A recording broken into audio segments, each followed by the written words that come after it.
Leah Cruz slipped through the Montez mansion like a wisp of dusk, her dark skin catching the chandelier's fleeting glow, her eyes cradling a quiet sorrow she never spoke. At 24, she was a hidden spark unseen by all, until a velvet-lined box, her name etched in silver, appeared on her cleaning cart, calling her to the forbidden West Wing. Want to know what happened next in the Montez mansion? Subscribe to the channel, like and comment what state you're watching from. The Montez mansion perched on Malibu's cliffs, its glass walls shimmering with the Pacific's endless churn, a fortress of wealth where silence pressed heavy. Leah had been its maid for 2 years, her days a rhythm of polishing crystal and scouring marble, each task a shield against the grief of her father's death, a car accident that claimed him when she was 20. Her steady hands and calm smile masked a heart still raw, rendering her invisible to the staff who whispered of Mr. Douglas Montez, the 80-year-old billionaire whose wheelchair's faint hum marked his rare presence. When the velvet box appeared, holding a brass key and a note in trembling script, Leah, West Wing, midnight. DM. Her breath hitched. Why would a dying tycoon choose her, a maid, for a midnight summons? Her fingers grazed the silver lettering, torn between fear and a flicker of purpose, as if her father's gentle voice urged her toward the shadowed halls ahead. Leah's heart pounded as she clutched the key, its weight a promise of secrets unveiled. She stepped toward the West Wing, the mansion's silence swallowing her footsteps, ready to face whatever Mr. Montez hid behind those forbidden doors.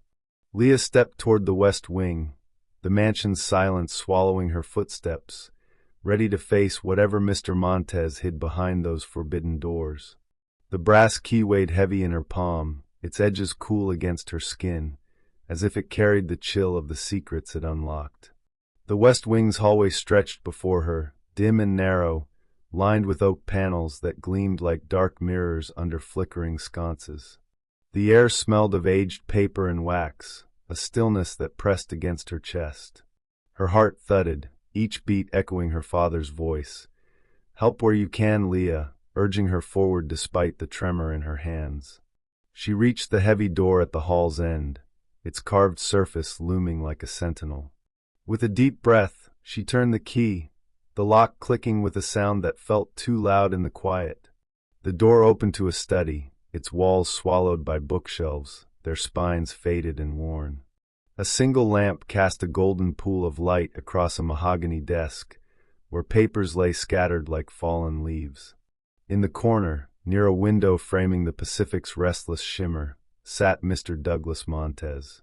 His wheelchair was a throne of polished wood and leather, but his body seemed to shrink within it, frail, hunched, oxygen tubes looping from his nose to a canister at his side.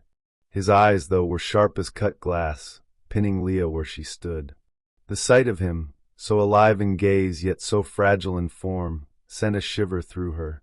She'd seen him only once before, months ago, a fleeting glimpse as he passed through the main hall, but now his presence filled the room like a storm held at bay.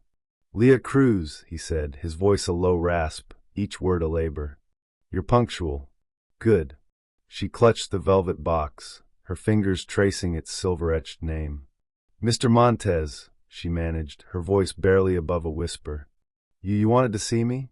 He gestured to a chair across from him, its velvet cushion worn but regal. She sat, her maid's uniform feeling suddenly out of place in this sanctum of secrets. The silence stretched, broken only by the faint hiss of his oxygen tank.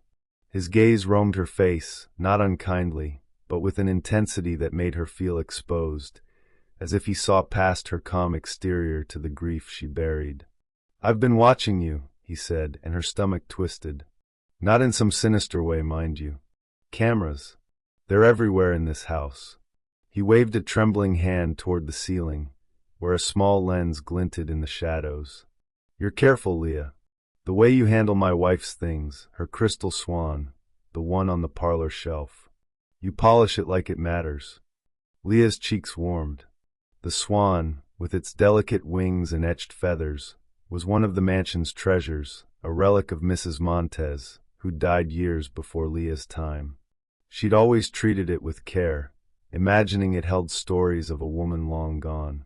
But to know Mr. Montez had noticed, had watched, unsettled her. "It's my job, sir," she said softly. "It's more than that," he countered, his eyes narrowing. "You see things others don't. You're invisible to them, but not to me." He leaned forward, the effort costing him a shallow cough. "I need someone like you, Leah. Someone who notices. Someone who cares." Her pulse quickened. This was no ordinary request, no task for a maid. "What do you need, Mr. Montez?" she asked, her voice steadier now, though her mind raced. "Why me? What could a billionaire want from someone like me?" He drew a labored breath, his fingers tightening on the armrests. 50 years ago, I made a mistake. A terrible one. I hurt someone who deserved better. I need you to help me make it right before He trailed off, his gaze drifting to the window, where the ocean churned under a moonless sky.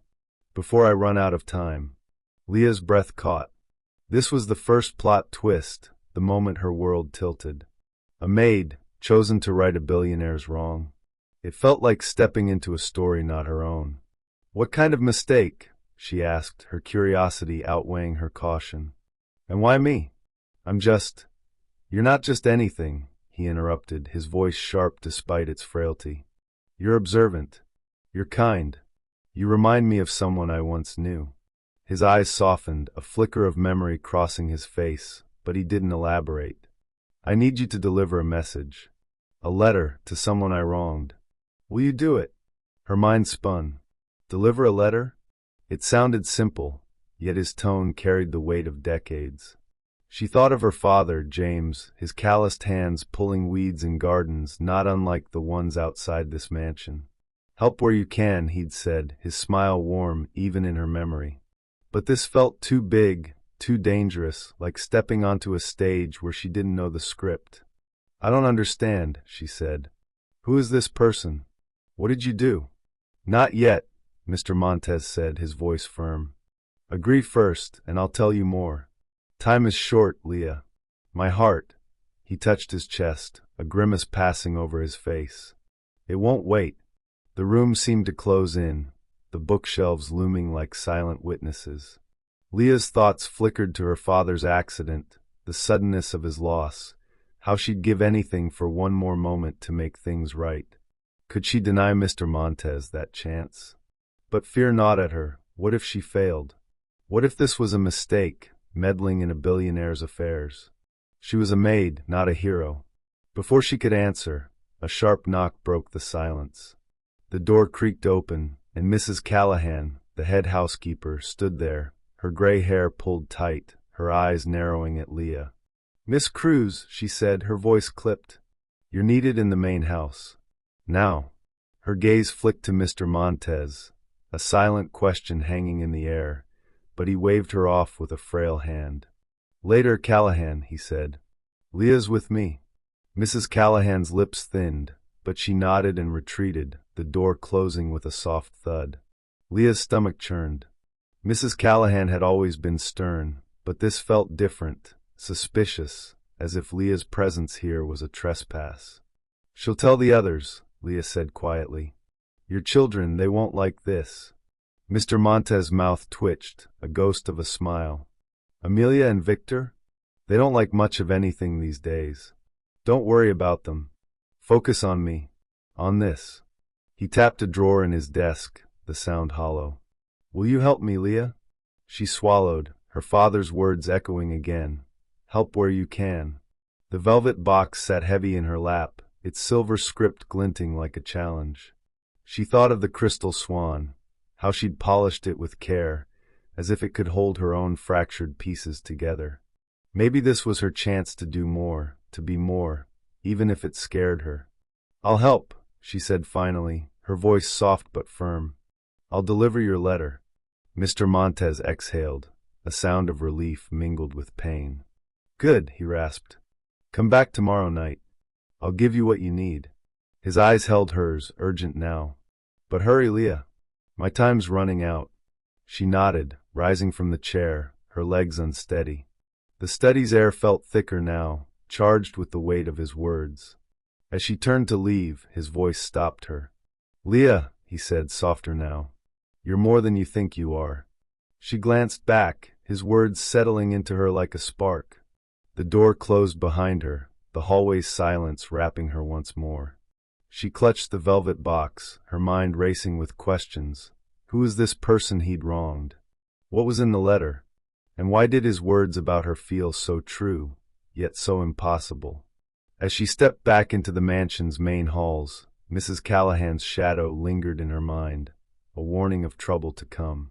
But Leah's resolve hardened, a flicker of purpose igniting within her grief. Whatever Mr. Montez needed, she'd see it through, for him, and for the father she still carried in her heart. Leah slipped back into the West Wing the next night, the mansion's silence wrapping her like a shroud, her heart still carrying the weight of Mr. Montez's words. "You're more than you think you are." The brass key trembled in her hand as she unlocked the study door, its creak a soft protest in the stillness. The room greeted her with the same golden lamplight, casting long shadows across the bookshelves, their spines whispering stories of forgotten years. The air held the scent of old paper and wax, mingling with the faint tang of the ocean beyond the window. She glanced at the desk where Mr. Montez waited, his wheelchair a silent sentinel, his oxygen tubes glinting like threads of moonlight. His eyes, sharp and searching, met hers, and she felt the same unnerving sense of being seen, truly seen, for the first time in years. "Leah," he rasped, his voice a fragile thread, "you came back." A faint smile touched his lips, but it was heavy with something unspoken, regret, perhaps, or hope. She nodded, settling into the velvet chair, her maid's uniform stiff against her skin. The velvet box rested in her lap, a reminder of the promise she'd made. "You said you'd tell me more," she said softly, her curiosity a tide pulling her deeper. "About the letter, the person you wronged." Mr. Montez's gaze drifted to the window, where the Pacific churned under a starless sky. "Patience," he said, his fingers tapping the desk, each movement a labor. "First, you need to understand." He reached into a drawer, his hand unsteady, and pulled out a small stack of letters, their edges yellowed and curling. "Read these." Out loud. Leah took the letters, their paper brittle under her touch. The first was dated 1972, written in a flowing script that felt alive, almost urgent. Her voice wavered as she began, the words painting a picture of a young woman named Clara, her laughter described as sunlight breaking through a storm. The letter spoke of stolen moments in the mansion's gardens, of whispered promises under moonlit oaks. Leah's breath caught as she read, the intimacy of the words clashing with the cold formality of the study. She glanced at Mr. Montez, his eyes closed, his face etched with a pain that seemed to age him further. She reached the final letter, its tone shifting to despair. "I cannot fight your world, Douglas," it read. "Your family, your name, they'll never let us be." Leah's voice faltered, her throat tight. Tucked inside the letter was a locket, small and silver, its surface worn but warm. She opened it, revealing a photograph of a young black woman, her smile radiant, her eyes bright with dreams. "Clara. Who was she?" Leah asked, her voice barely above a whisper, the locket heavy in her palm. Mr. Montez opened his eyes, their sharpness softened by memory. "Clara was everything," he said, his voice breaking. "A maid here in the 70s. I loved her, Leah, more than I knew a heart could love." He coughed, a harsh sound that shook his frail frame. "But I was young, weak. My family, my father, my mother, they demanded I marry wealth, not a maid. I let her go. She left, and years later, I heard she died. In poverty. Because of me." The words landed like stones, and Leah's chest tightened. The hidden love that cracked Mr. Montez's stoic facade. She saw him not as the billionaire who owned this glass empire, but as a man haunted by cowardice, his regret as tangible as the locket in her hand. She thought of her own isolation, the way the mansion's staff overlooked her, their glances skimming past her dark skin and quiet demeanor. Clara must have felt that too, a woman unseen except by the man who failed her. Why me?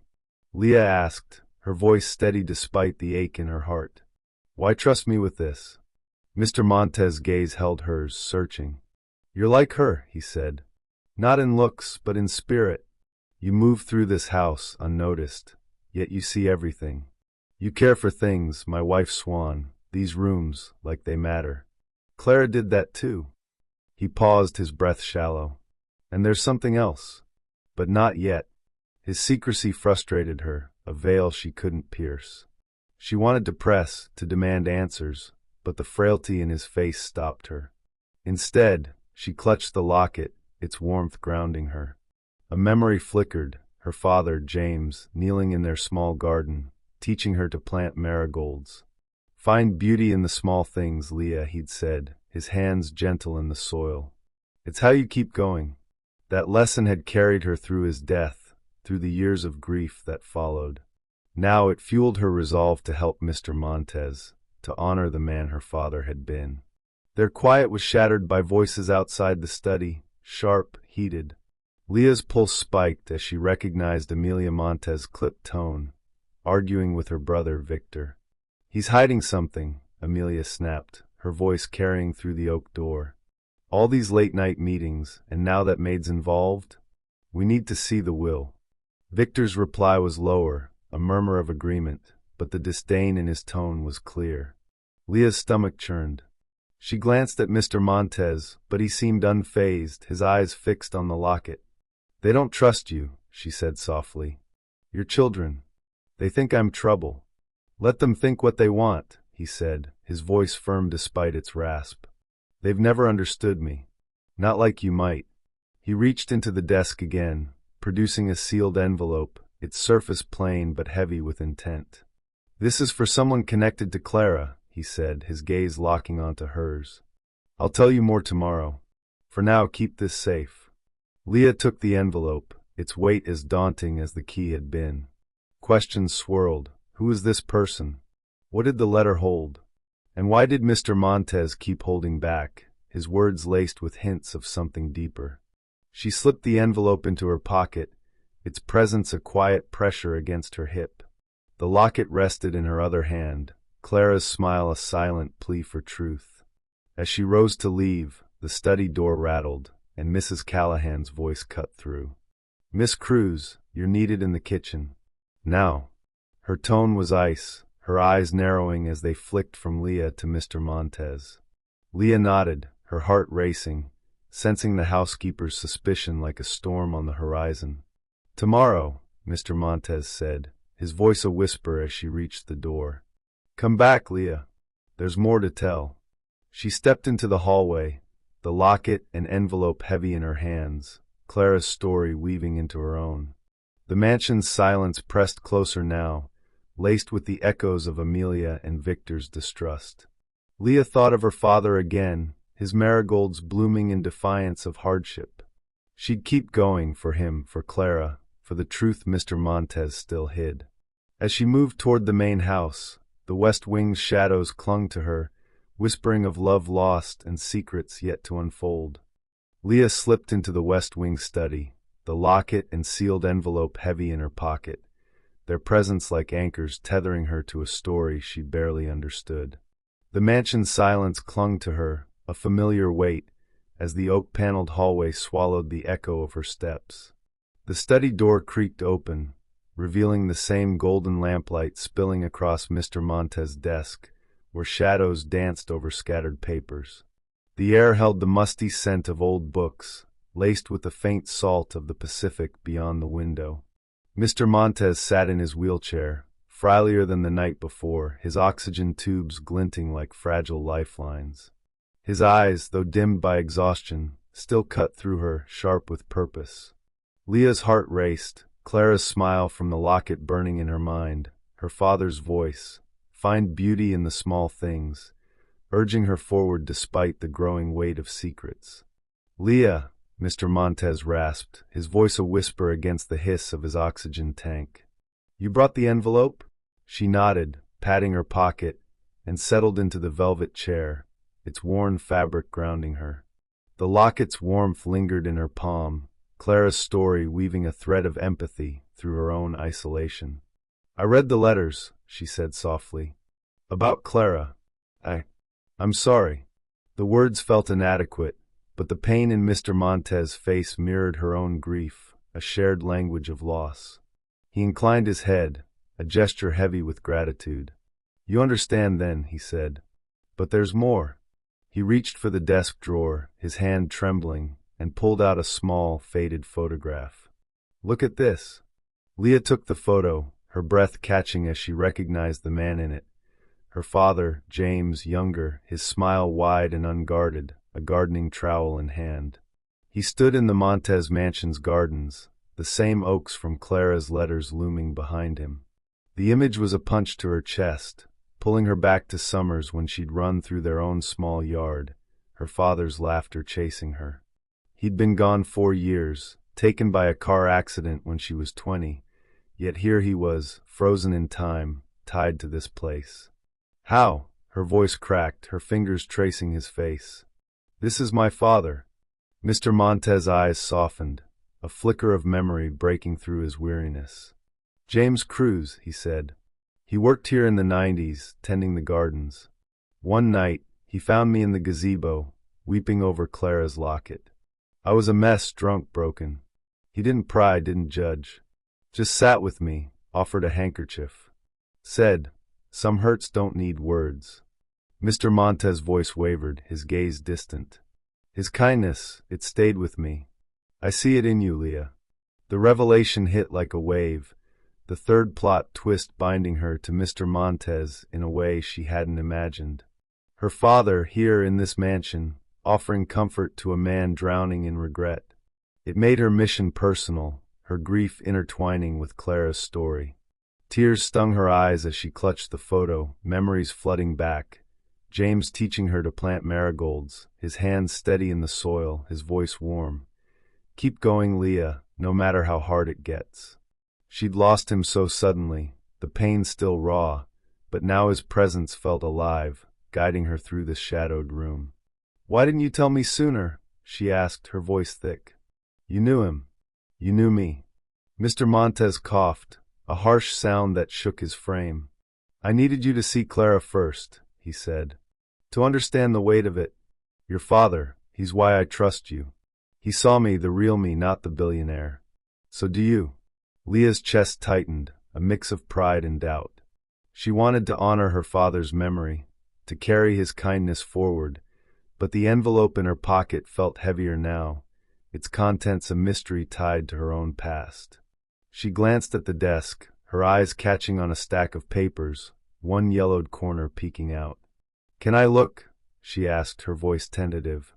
He nodded, and she sifted through the papers, her fingers brushing a brittle newspaper clipping.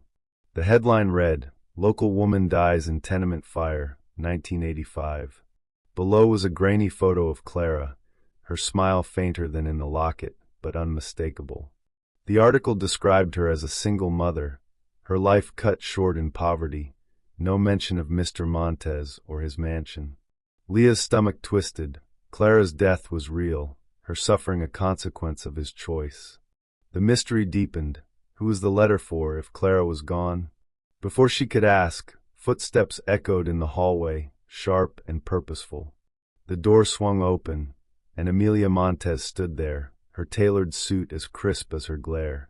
Her blonde hair was pulled tight, her eyes cold as they fixed on Leah. "What are you doing here?" Amelia demanded, her voice slicing through the room. "Snooping through my father's things? Trying to worm your way into his fortune." Leah froze, the clipping and photo still in her hands. "I'm not," she began, but Amelia cut her off. "Don't lie," she snapped. "I've seen you skulking around, whispering with him. You think you can manipulate a dying man." Her gaze flicked to Mr. Montez, who sat silent, his face unreadable.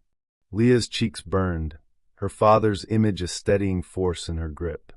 "I'm helping him," she said, her voice firm despite the tremor in her chest. "He asked me to. That's all." Amelia's laugh was sharp, devoid of warmth. "Helping? You're a maid. Stay in your place." She turned to Mr. Montez. "Father, this has to stop."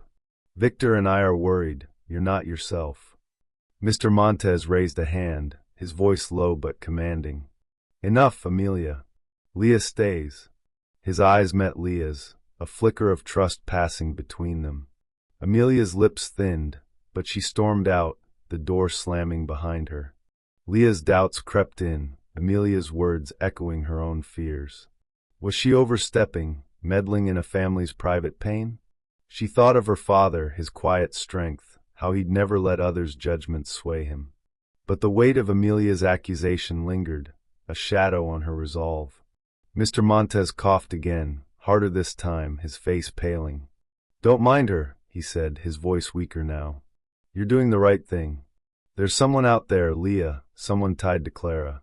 The letter, he gestured to her pocket, his hand trembling. It's for them. Keep going. Who are they? Leah pressed, desperation creeping into her voice. You keep hinting, but I need to know. Tomorrow, he said, his breath ragged. Another cough racked him, and he slumped back, eyes fluttering. Tomorrow, I'll tell you. Just keep the letter safe. Leah's heart pounded as she rose, the photo of her father and the clipping tucked beside the envelope. The study felt smaller now, its walls closing in with the weight of secrets and her father's unexpected presence in this story. She wanted to stay, to demand answers, but Mr. Montez's frailty stopped her. As she stepped into the hallway, the mansion's silence pressed heavier, laced with Amelia's scorn and the mystery of Clara's connection. Her father's face lingered in her mind, his marigolds a beacon of resilience. She'd keep going for him, for Clara, for the truth Mr. Montez still held back, even as his time slipped away. Leah stepped out of the west wing, the photo of her father and the sealed envelope burning in her pocket, their weight a tether to a past she hadn't known she shared with Mr. Montez. The mansion's silence pressed close, its obsidian floors reflecting the faint glow of chandeliers, but Amelia's sharp words and Mr. Montez's fading cough echoed in her mind. The night air beyond the study carried the salt of the Pacific, a restless murmur that matched her racing pulse. She clutched the locket, Clara's smile a quiet call to action, her father's voice, "Keep going, Leah," urging her through the shadows of doubt. As she moved toward the servants' quarters, the memory of James' kindness in this very mansion fueled her resolve, but Mr. Montez's frailty and his cryptic promise, "Tomorrow, I'll tell you," hung heavy, a reminder that time was slipping away. The next night, Leah returned to the study, her footsteps muffled by the oak-paneled hallway, the air thick with the scent of old books and wax. Mr. Montez sat slumped in his wheelchair, his face paler, the oxygen tubes stark against his sunken cheeks. His eyes, though, still held their piercing clarity, locking onto her as she entered. The lamplight cast long shadows, making the room feel smaller, more urgent, as if the walls themselves knew his time was short. "Leah," he rasped, his voice barely above the hiss of his oxygen tank. "You've kept the letter safe?" She nodded, patting her pocket, and sat in the velvet chair, its worn fabric a familiar anchor. The photo of her father rested beside the envelope, a tangible link to this strange mission. "You said you'd tell me more," she said, her voice steady despite the knot in her chest. "Who's the letter for?" Mr. Montez drew a labored breath, his hands trembling on the armrests. "Clara had a daughter," he said, each word a struggle. "Elise. I never met her. After Clara left, I lost track. Thought they both died in that fire." His eyes glistened, a flicker of guilt breaking through. "But she's alive, Leah. Elise Harper, a nurse in San Diego. I found her too late." He slid a folded paper across the desk, an address scrawled in shaky ink. "Take the letter to her. Before I'm gone." The revelation hit Leah like a gust of ocean wind, the fourth plot twist reshaping the story she thought she knew. Clara's daughter, alive, carrying the legacy of a love Mr. Montez had betrayed. The urgency in his voice, the fragility of his frame, made the task feel like a race against death itself. "San Diego?" she asked, her mind spinning. "That's hours away. And you're—" she hesitated, the word dying too heavy to speak. I know, he said, his gaze unwavering. That's why it has to be you. You're the only one I trust. He coughed, a ragged sound that made Leah wince. Please, Leah. For Clara. For me. Her heart pounded, the envelope's weight now a ticking clock. She thought of her father, his marigolds blooming despite hardship, his belief in doing what was right. This was bigger than her, bigger than the mansion's cold walls or Amelia's scorn. But fear not at her. What if Elise refused the letter? What if she failed Mr. Montez and her father's memory in this impossible task? I'll do it, she said, her voice firm, though her hands shook as she took the address. I'll find her. Mr. Montez's shoulders sagged, relief softening his face. Tomorrow, he whispered. Go tomorrow. I don't have long. Leah left the study, the address and envelope burning in her pocket, her resolve hardened but her doubts alive. The next morning, she requested a rare day off, citing a family matter. Mrs. Callahan's eyes narrowed, but she granted it, her silence laced with suspicion. As Leah boarded a bus to San Diego, the mansion's glass walls faded behind her, replaced by the blur of coastal highways and the ocean's endless churn. The journey felt like stepping out of her invisible life, each mile a thread tying her to Clara, to her father, to a purpose she was only beginning to grasp. In San Diego, the hospital hummed with life, beeping monitors, hurried footsteps, the sharp scent of antiseptic cutting through the ocean breeze drifting through open windows. Leah's heart raced as she approached the nurse's station, the address leading her to Street Mary's Medical Center. She asked for Elise Harper, her voice steady despite the knot in her throat.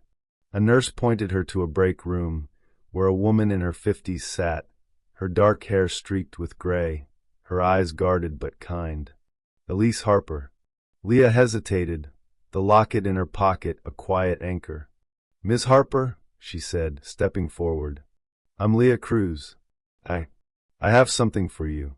From Douglas Montez. Elise's face hardened, her hands pausing on a coffee mug. Montez, she said, her voice low, edged with distrust.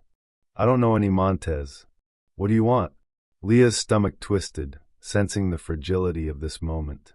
She pulled the envelope from her pocket, its plain surface belying its weight.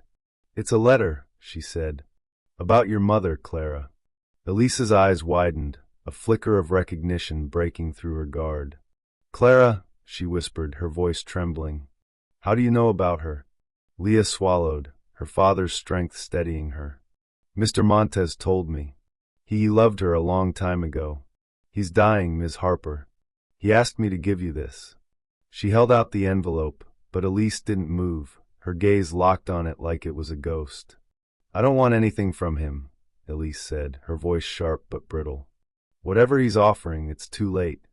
Leah's heart sank, but she pressed on, her fingers brushing the locket in her pocket.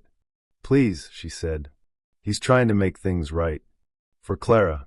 This locket, she pulled it out, its silver catching the hospital's fluorescent light. It was hers. He kept it all these years. Elise's breath hitched, her hand reaching instinctively for the locket, then stopping. Her eyes, so like Clara's in the photo, glistened with unshed tears. The room seemed to still, the hospital's bustle fading as Leah waited, the weight of Mr. Montez's plea and her father's memory pressing her forward. Outside, a shadow moved, a man in a dark coat lingering near the hospital entrance. Victor Montez, his sharp features unmistakable, his eyes tracking Leah through the glass. Her pulse spiked. Had he followed her from Malibu? His presence, like Amelia's scorn, was a reminder of the mistrust circling her mission. She turned back to Elise, urgency tightening her voice. Please, just read it, she said. For your mother. Elise stared at the locket, her fingers trembling as she took the envelope. For her, she said softly, her voice breaking. She opened it, her eyes scanning the first lines, and Leah saw the gravity of Mr. Montez's words settle over her, a truth too heavy to name. Leah stepped back, her heart pounding, sensing the letter's power even without knowing its contents. Victor's shadow lingered in her mind, a threat she couldn't ignore, but Elise's trembling hands held her focus. She'd found Clara's daughter, but the journey was far from over, the truth within the letter a door yet to be opened. Leah stood in the hospital break room, the fluorescent lights casting stark shadows across Elise Harper's face, her trembling hands clutching the sealed envelope. The locket's silver glinted in Leah's pocket, Clara's smile a silent bridge between them, while the ocean breeze drifted through an open window, carrying the faint salt of San Diego's shore. The hospital's hum, beeping monitors, hurried footsteps, faded as Elise stared at the letter, her eyes, so like her mother's, clouded with doubt and pain. Leah's heart pounded, the weight of Mr. Montez's plea in her father's memory. "Keep going, Leah," anchoring her against the uncertainty. Victor Montez's shadow lingered in her mind, his dark coat a specter outside the hospital, but Elise's trembling fingers held her focus, the envelope a fragile key to a truth neither of them fully understood. Elise broke the silence, her voice low and brittle.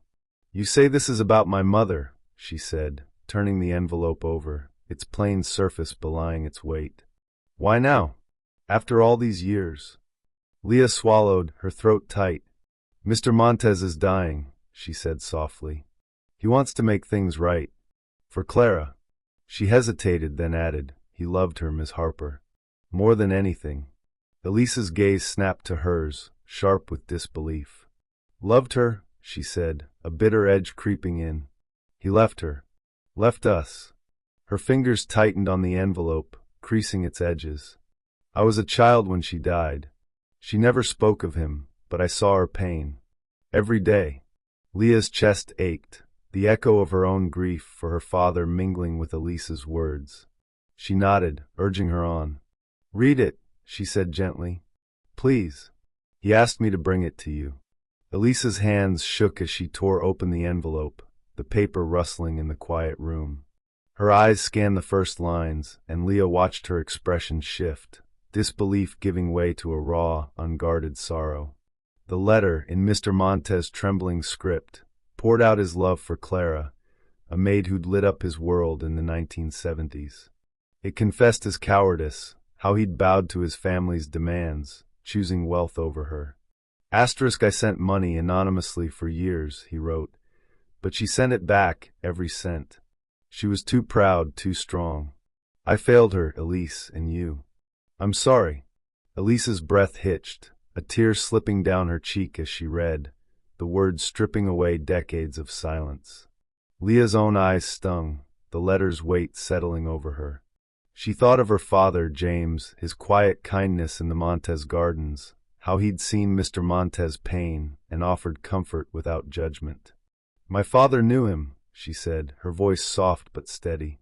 "James Cruz. He was a gardener at the mansion in the 90s. He saw Mr. Montez grieving for Clara, holding her locket. He helped him in his own way."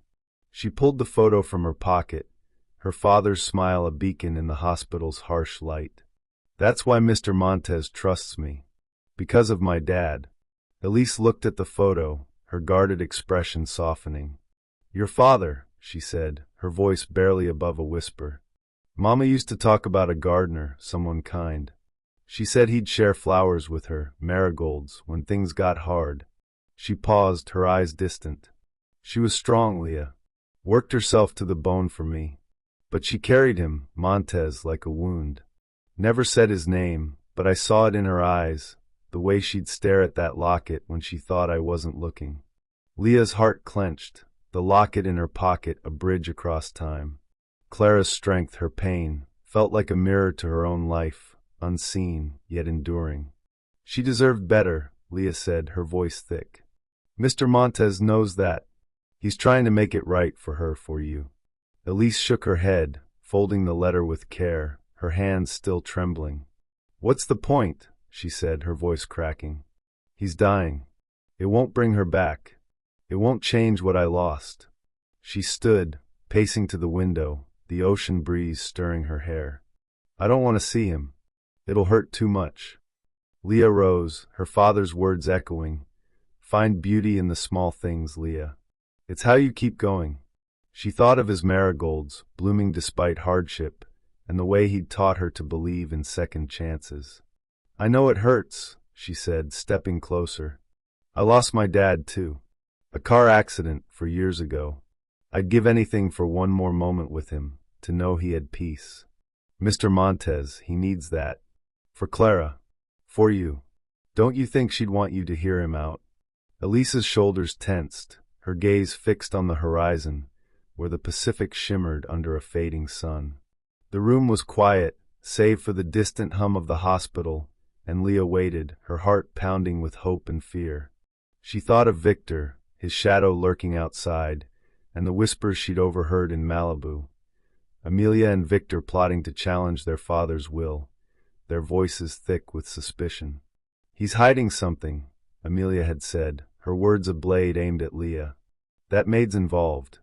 The memory tightened Leah's resolve. She wasn't just a maid, not anymore. She was carrying her father's kindness, Clara's legacy, Mr. Montez's redemption. Elise turned, her eyes wet but resolute. "For Mama," she said softly, clutching the letter. "I'll go, but I'm not promising forgiveness." Leah exhaled, relief flooding her. "Thank you," she said, her voice trembling. "He's in Malibu. I can drive you tonight." Elise nodded, her expression a mix of dread and determination. Leah led her out of the break room, the hospital's bustle swallowing their footsteps. As they reached the parking lot, Leah's eyes scanned the shadows, half expecting Victor's dark coat, but the lot was empty, the ocean breeze cool against her skin. She unlocked her old sedan, the locket and photo still in her pocket, their weight a reminder of the stakes. Elise slid into the passenger seat, the letter clutched in her lap, her silence heavy with unspoken pain. As Leah drove north toward Malibu, the highway stretched dark and endless, the Pacific a restless shadow to their left. Her heart raced, hope and fear tangling within her. Elisa's presence beside her felt like a fragile bridge to Clara, to her father, to a truth that could heal or break them all. Amelia and Victor's plotting loomed in her mind, a storm on the horizon, but Leah gripped the wheel, her father's voice steadying her, "Keep going." The mansion waited, its glass walls hiding Mr. Montez's fading life, and Leah drove on, carrying Elise toward a meeting that would change everything. The Montez mansion loomed against the Malibu night, its glass walls catching the Pacific's restless shimmer as Leah's sedan rolled up the winding drive. Elise sat beside her, the letter clutched in her lap, its creased edges a testament to the truths it held. The ocean's murmur filtered through the open window, a low hum beneath the silence that stretched between them, heavy with anticipation and dread. Leah's heart raced, her father's voice, "Keep going, Leah," a steady pulse against the fear that this meeting might unravel everything. The locket in her pocket, Clara's smile warm against her fingertips, anchored her to the task, while the shadow of Victor's pursuit and Amelia's scorn lingered like a storm on the horizon. As they stepped out, the mansion's silence swallowed them, its obsidian floors gleaming under chandelier light, guiding them toward the west wing and the man whose regrets had summoned them here. Leah led Elise through the oak-paneled hallway, the air thick with the scent of old books and wax, the study door a sentinel at its end. Her hands trembled as she turned the brass key, the lock's click echoing like a heartbeat. The study opened before them, its golden lamplight casting soft shadows across Mr. Montez's desk, where papers lay scattered like fragments of his past. He sat in his wheelchair, frilier than ever, his oxygen tube stark against his ashen face. His eyes, though dimmed by exhaustion, lit with a fragile hope as they settled on Elise, a ghost from a life he'd lost.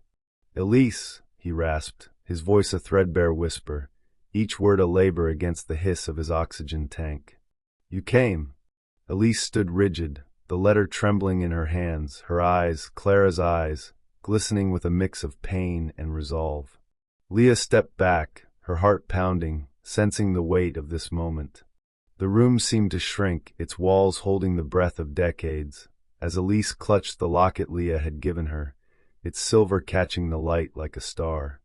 "I read your letter," Elise said, her voice low but steady, cutting through the silence. "You say you loved her. My mother." She paused, her throat working. But you left her. Left us. Mr. Montez's face crumpled, tears tracing the lines of his weathered cheeks. I loved her, Elise, he said, his voice breaking. Clara was everything. I failed her. I was weak, afraid of my family, my world. I let her go, and I've carried that shame every day since. He coughed, a ragged sound that shook his frail frame, but his eyes never left hers. I'm sorry. For her. For you. Leah's throat tightened, tears stinging her eyes as the emotional climax unfolded. The rawness in Mr. Montez's voice, the vulnerability of a man stripped of his billionaire's armor, echoed her own grief for her father, James, whose kindness had touched this same man years ago. Elise stood silent, her fingers tracing the locket's edges, Clara's smile a quiet presence between them. The room held its breath, the ocean's distant churn the only sound. Elise's gaze softened, a tear slipping free. She never stopped loving you, she said, her voice barely above a whisper. Even after everything, she'd wear this locket, stare at it when she thought I wasn't watching. She'd want you to have peace. She nodded, a small, deliberate gesture, her eyes locking with his. I forgive you. The words landed like a tide breaking, soft but seismic. Mr. Montez exhaled, a sound of relief and release, his trembling hand reaching toward Elise but falling short. Their silent connection, a bridge across 50 years of pain, moved Leah to tears. She felt her father's pride, his marigolds blooming in her memory, as if he stood beside her, witnessing this moment of redemption. She'd brought them together, a maid who'd become the thread weaving their closure. Thank you, Mr. Montez said, his voice weak but sincere, his eyes shifting to Leah. And you, Leah, you made this possible. You're more than I deserved. Leah's chest swelled, her tears spilling over. I did it for Clara, she said softly. And for my dad. The photo of James, tucked in her pocket, felt warm, his kindness a legacy she'd carried here. The moment shattered as the study door burst open, Amelia Montez storming in, her blonde hair pulled tight, her eyes blazing. Victor followed, his dark coat a shadow from San Diego, his jaw set with suspicion. What is this? Amelia demanded, her voice slicing through the room. Father, who is this woman? And why is she here? Her glare fixed on Leah, sharp with accusation. Leah stiffened, Amelia's words echoing her earlier scorn. Stay in your place. She clutched the locket, her father's strength grounding her, but doubt flickered. Had she overstepped, meddling in a family's pain? Mr. Montez raised a trembling hand, his voice firm despite its frailty. Enough, Amelia, he said. Elise is here because I asked. Leah too. They're more family to me now than you've been. His eyes held a fire that silenced Amelia's retort, Victor shifting uneasily behind her. Leave us. Amelia's lips thinned, but she turned, Victor following, the door slamming shut. The room settled back into its quiet intensity, the lamplight flickering like a heartbeat. Elise knelt beside Mr. Montez, placing the locket in his hand, her touch gentle. Keep this, she said. For her. Mr. Montez's fingers closed around it, his eyes glistening. Thank you, he whispered, his voice fading. Elise rose, her expression a mix of peace and lingering sorrow, and turned to Leah. I'll stay in touch, Elise said, her voice soft but certain. You've done something good here, Leah. Don't let them make you feel small. She squeezed Leah's hand, then stepped toward the door, her silhouette framed by the hallway shadows. Leah watched her go, a sense of closure settling over her, but Mr. Montez's labored breathing pulled her back. His face was paler now, his eyes fluttering, the locket clutched against his chest. Stay, he whispered, and she nodded, sinking back into the chair. The ocean's murmur filled the silence, a reminder of time slipping away. Leah felt the weight of her role, the bridge she'd built between past and present, but she knew Mr. Montez's time was near, his redemption secured but his life fading like the tide. Leah sat in the West Wing study, the golden lamplight casting soft shadows across Mr. Montez's desk, where Clara's locket rested, its silver glinting like a fading star. The mansion's silence pressed close, broken only by the rhythmic hiss of Mr. Montez's oxygen tank and the distant murmur of the Pacific beyond the glass walls. His wheelchair seemed to swallow him now, his frame smaller, his face etched with lines of exhaustion and peace. The memory of Elise's forgiveness lingered in the room, a quiet tide that had washed away decades of regret, but his labored breaths told Leah time was slipping through their fingers. She clutched her father's photo, James' smile a steady anchor, his voice, find beauty in the small things, guiding her through the weight of this moment. The night stretched on, the mansion a fortress of shadows, and Leah stayed, her heart heavy with the knowledge that Mr. Montez's final hours were near. His eyes fluttered open, dim but still sharp, meeting hers with a fragile gratitude. "Leah," he whispered, his voice a rasp against the tank's hiss. "Read to me." "Her letters." Leah nodded, her throat tight, and reached for the stack of Clara's letters on the desk, their yellowed edges soft under her fingers. She chose one from 1971, its script alive with Clara's warmth. "The garden blooms because of U.S. Douglas, not your family's gold."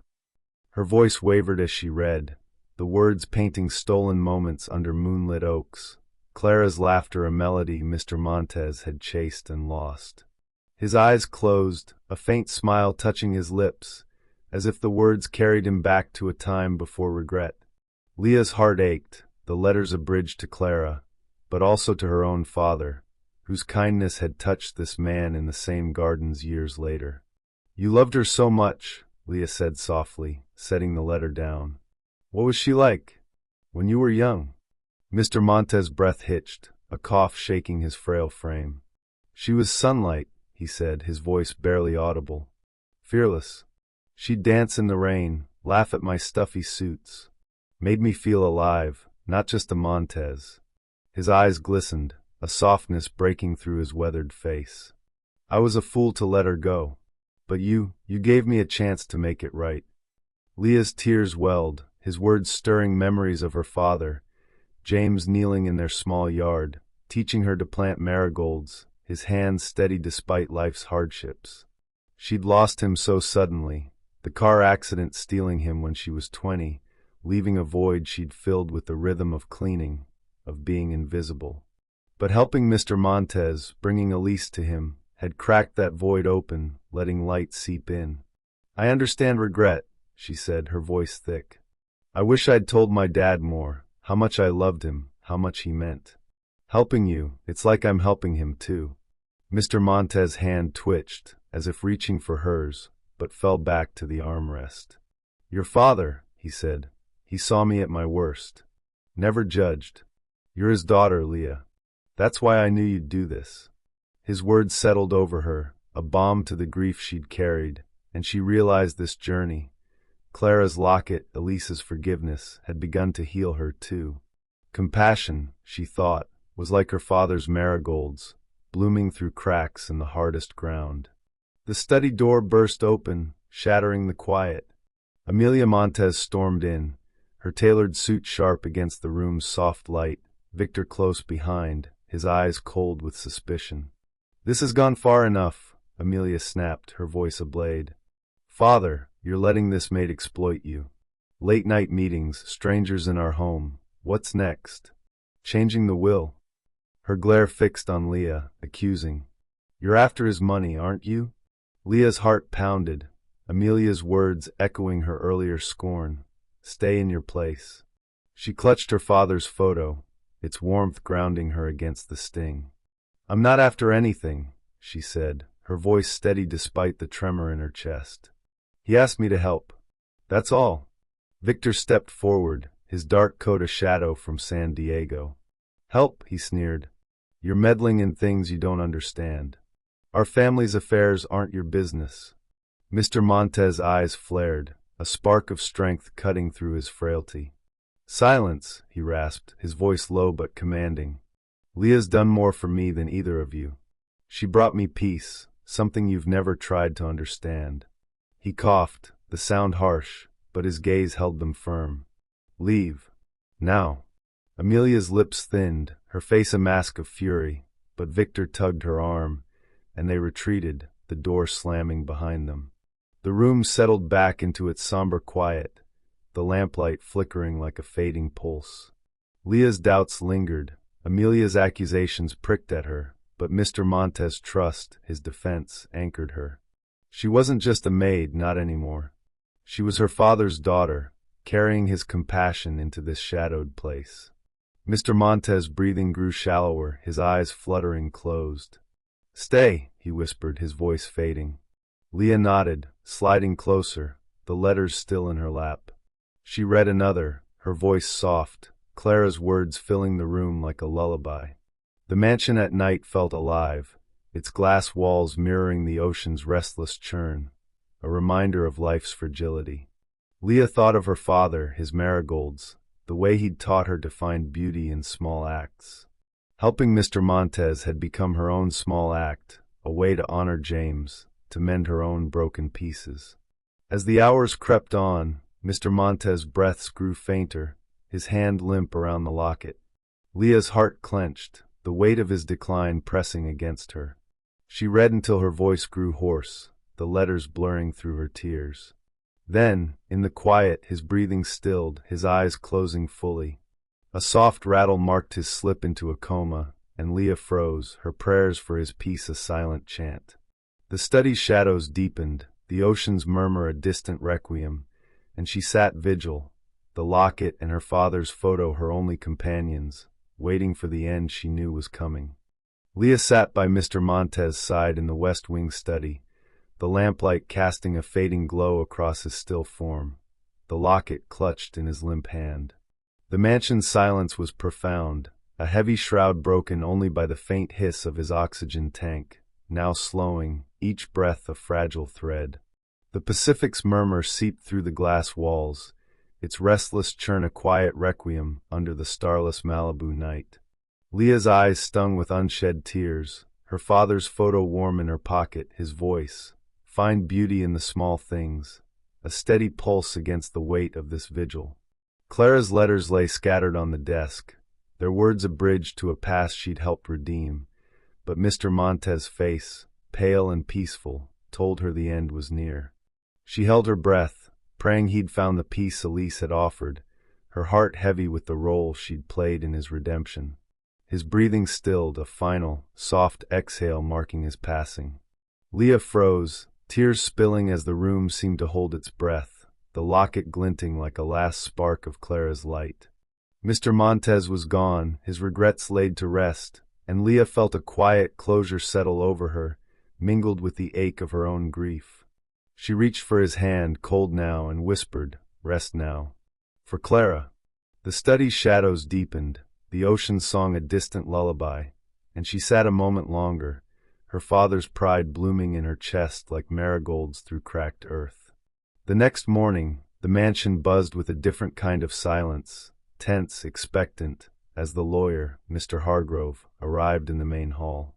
Leah stood near the back, her maid's uniform stiff, the photo and locket in her pocket grounding her against the weight of Amelia and Victor Montez's glares. The siblings sat at the head of the room, their tailored clothes sharp against the polished obsidian floors, their eyes cold with disdain. Mr. Hargrove, a wiry man with a calm demeanor, opened Mr. Montez's will, his voice steady as he read through bequests to charities and distant relatives. Then he paused, his gaze finding Leah. "To Leah Cruz," he said, his words cutting through the room's hush, "Mr. Montez leaves a trust fund for her education, to be used as she sees fit, and a personal note." He handed her a folded paper, its edges crisp, and Leah's heart pounded as she opened it. In Mr. Montez's trembling script it read, "Leah, your compassion gave me peace I didn't deserve. Live boldly as your father did. Thank you." Her throat tightened, tears blurring the words, as the weight of his gratitude settled over her. Amelia stood, her voice sharp. "This is absurd," she snapped, her blonde hair catching the chandelier's light. "A maid? Getting a trust fund?" She manipulated him, preyed on his weakness. Victor nodded, his dark eyes narrowing. "We'll contest this," he said. "She's no one." Leah's chest burned, their words echoing the doubts she'd fought. stay in your place. But she thought of her father, his marigolds, his quiet strength in the face of hardship. She thought of Elise, forgiving Mr. Montez despite her pain, and of Clara, whose love had endured through decades of silence. She wasn't no one. She was James Cruz's daughter, the woman who'd bridged a billionaire's regret to redemption. "I didn't ask for this," Leah said, her voice steady, rising above their scorn. "I helped him because he needed it, because it was right. You can hate me, but you can't take that away." Her eyes met theirs, unflinching, and for the first time, she felt her worth, not as a maid, but as a person who'd made a difference. Mr. Hargrove cleared his throat, holding up another envelope. "There's more," he said. "A final letter, found in the study, addressed to Miss Cruz." He handed it to her, and Leah's fingers trembled as she opened it, the room fading around her. The letter was brief, its words searing. "Leah, I saw your father's kindness in you, his heart in your actions. You carried my burden, and I'm free because of it. Carry his legacy forward, as I know you will." Her tears fell, the words a mirror to her own healing, her grief for James no longer a weight, but a light guiding her forward. Amelia and Victor's protests faded to a murmur, their disdain powerless against the truth in her hands. Leah slipped the letter into her pocket, beside her father's photo and Clara's locket, their combined weight a testament to her journey. Later that day, she drove to a small cemetery an hour from Malibu, where her father's grave rested under a modest stone. The air was cool, the dawn's first light painting the sky in hues of gold and pink. She knelt, tracing his name, James Cruz, and whispered, "I did it, Dad. For you. For them." She felt his pride, a warmth blooming in her chest, and realized compassion left ripples, touching lives beyond her own. Inspired by Elise, whose strength as a nurse had carried Clara's legacy, Leah decided to pursue nursing, to heal others as she'd helped Mr. Montez find peace. The trust fund was a gift, not just of money, but of possibility, a chance to live boldly, as her father had urged. She stood, the sunrise washing over her, its light a promise of new beginnings. As Leah walked back to her car, the Malibu dawn stretched before her, the Pacific's shimmer a mirror to her renewed strength. Her grief, once a shadow, had transformed into hope, a flame kindled by her father's kindness, Clara's love, and Mr. Montez's trust. She stepped forward, ready to carry their legacies into a future she could finally claim as her own.